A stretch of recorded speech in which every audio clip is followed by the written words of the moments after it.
66 दिनों का दोष समाप्त हुआ तथा अब नीच भंग राजयोग का लाभ प्राप्त होने वाला है। जय श्री गणेश। नमस्कार, मैं आचार्य संजय द्विवेदी। मेरे समस्त प्रबुद्ध दर्शकों का मेरे चैनल पर हार्दिक स्वागत है। प्रिय दर्शकों, आज मैं बुध के राशि परिवर्तन प्रभाव को लेकर आपके सम्मुख उपस्थित हूं। 66 दिनों से बुध का जो गोचर चल रहा है वो कुंभ राशि में है, जहां पर ये राहु के साथ योग में होते हुए जड़ दोष का प्रभाव प्रदान कर रहे थे। जड़ दोष ऐसा दोष है जब बुध का कार्यकत्व निर्बल हो जाता है। बुध जिन जिन भाव के स्वामी उस राशि के लिए उन भावों की निर्बलता प्राप्त होती है। अब चूंकि बुध एकमात्र ऐसे ग्रह हैं जिनका संपूर्ण प्रभाव अति शीघ्र प्राप्त हो जाता है, ये क्विक रिस्पॉन्स प्लेनेट है, साथ ही साथ इस जगत के समस्त कार्य क्षेत्रों में अपना संपूर्ण प्रभाव रखते हैं, क्योंकि वाणी के कारक बुध हैं, बुद्धि के कारक बुध हैं, शिक्षा के कारक बुध हैं, गणनाओं के कारक बुध हैं।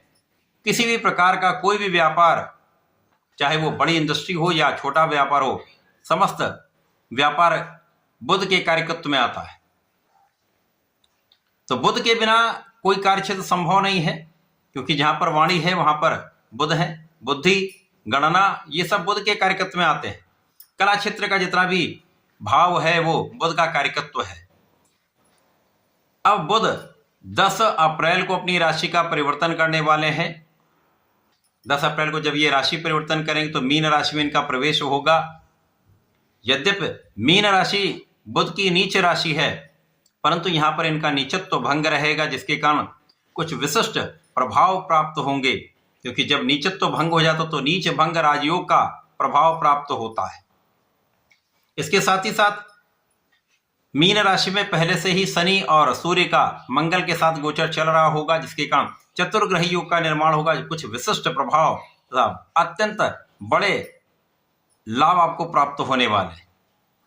आज मैं कर्क राशि के लिए बुध के राशि परिवर्तन का, बनने वाले राजयोग का, नीच भंग राजयोग का किस प्रकार का प्रभाव मिलने वाला है, किन भावों में प्रबलता आएगी, अथवा कहीं पर कुछ समस्या या अवरोध है तो उसका क्या निराकरण है, संपूर्ण विश्लेषण मैं पूर्ण तरीके के साथ करने जा रहा हूं।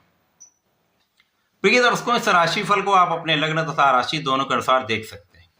अब कर्क राशि चंद्रमा की राशि, चंद्रमा के लिए बुध का प्रभाव बहुत अच्छा तो नहीं माना जाता है, परंतु यहाँ पर पहले से अधिक आपको अच्छी स्थिति प्राप्त होगी, क्योंकि यहाँ पर बुध आपके द्वादश तथा पराक्रम के स्वामी, इनका गोचर अति विशिष्ट भाव आपके नवम भाव भाग्य भाव में आरंभ हो रहा है।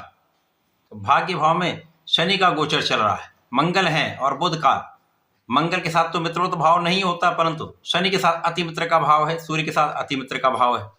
तो नवम भाव में बुधादित्य योग बन रहा है, नीच भंग राजयोग बन रहा है। तो ये अति विशेष प्रभाव देने वाला है। इस समय में आपका भाग्य अति प्रबल हो जाएगा, महाप्रबल भाग्य का साथ आपको प्राप्त होगा। और जब भाग्य का साथ मिलने लगता है तो आ रहे अवरोध दूर होने लगते हैं, समस्याओं का निदान हो जाता है, समस्याओं का समापन होता है। जब आपका कोई भी कार्य क्षेत्र हो वहां पर प्रगति निश्चित रूप से होती है। अब यहाँ पर चतुर्ग्रही योग का निर्माण आपके नवम भाव में है। यद्यपि यहाँ पर सूर्य का परिवर्तन 14 अप्रैल को हो जाएगा, परंतु बाकी के 3 ग्रहों का योग यहाँ पर बना रहेगा, जिसके कारण आपका पराक्रम बहुत अच्छा रहने वाला है। आप सही दिशा में अपनी ऊर्जा का उपयोग करने जा रहे हैं, और यदि आप अपनी स्थिति को निर्धारित कर लेते हैं, लक्ष्य को निर्धारित करके आप कार्य करते हैं, तो सफलता भी पूर्ण रूप से प्राप्त होती है। यहाँ पर आपके भाई बहनों का सहयोग मिलता है, और यहाँ पर आप धर्म के मार्ग पर भी चलते हैं। धर्म के मार्ग पर जब चलते हैं तो समस्याएं कम होती हैं, और आप अपने मार्ग की बाधाओं को दूर करते हुए, यद्यपि कुछ संघर्ष हो सकता है, परंतु आप सफलता की प्राप्ति अवश्य करते हैं। इस समय में आपकी यात्राएं बहुत अच्छी रहने वाली हैं। यदि देश विदेश से संबंधित होकर किसी कार्य क्षेत्र में है, व्यापार में है, तो वहां पर अच्छा लाभ प्राप्त होता दिख रहा है।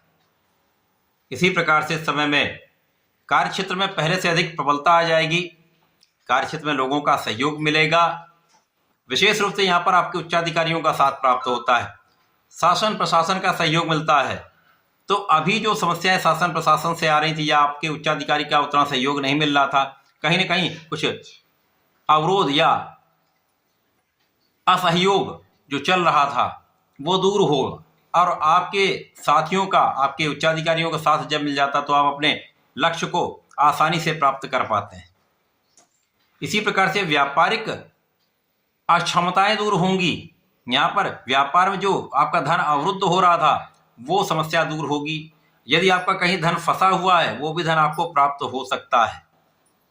यदि यहाँ पर आप थोड़ा सा भी अपने ज्ञान का, अपनी शिक्षा का, अपने बुद्धि बल का उपयोग कर लेंगे तो इस समय जो आपका आत्मबल है, जो आपकी ऊर्जा का प्रभाव है, और इस समय जो आपके भाग्य का साथ है वो आपको आपके धन की प्राप्ति अवश्य कराएगा।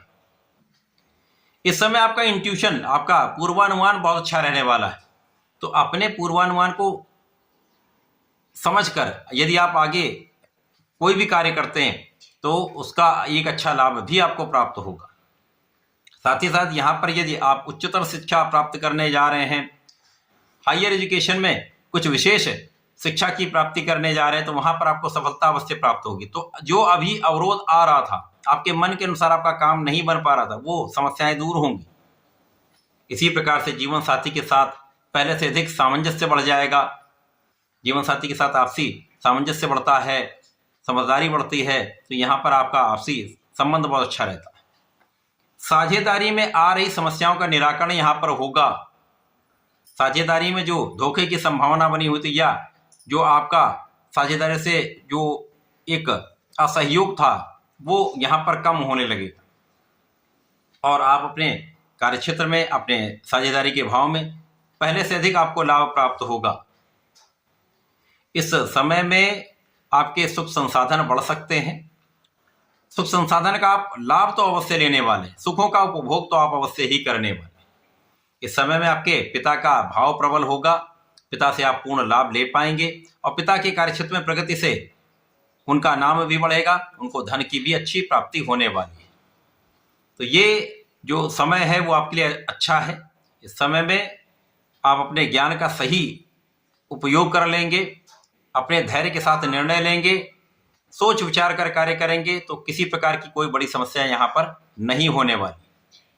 पहले से अधिक आपको अच्छा लाभ मिलने वाला है, क्योंकि यहाँ पर चंद्रमा का नित्य परिवर्तन होता है और बुध और चंद्रमा में बहुत अच्छा मित्रवत भाव नहीं है, लेकिन स्थितियां ऐसी बन रही जहां पर आपको पहले से अधिक लाभ की प्राप्ति निश्चित रूप से होगी। तो इस समय का उपयोग करने के लिए आपको नियमित रूप से भगवान भोलेनाथ की आराधना करनी चाहिए। नमः शिवाय पंचाक्षर मंत्र का नित्य जप करना चाहिए। भगवान भोलेनाथ पर प्रत्येक सोमवार को जलार्चन करें, गंगा जल से अभिषेक करें। चाहे इस समय यदि चंदन की सुगंधि का अर्पण करते हैं तो विशेष लाभ आपको प्राप्त होंगे। तो ऐसा करके इसका उपयोग करें। धन्यवाद, नमस्कार।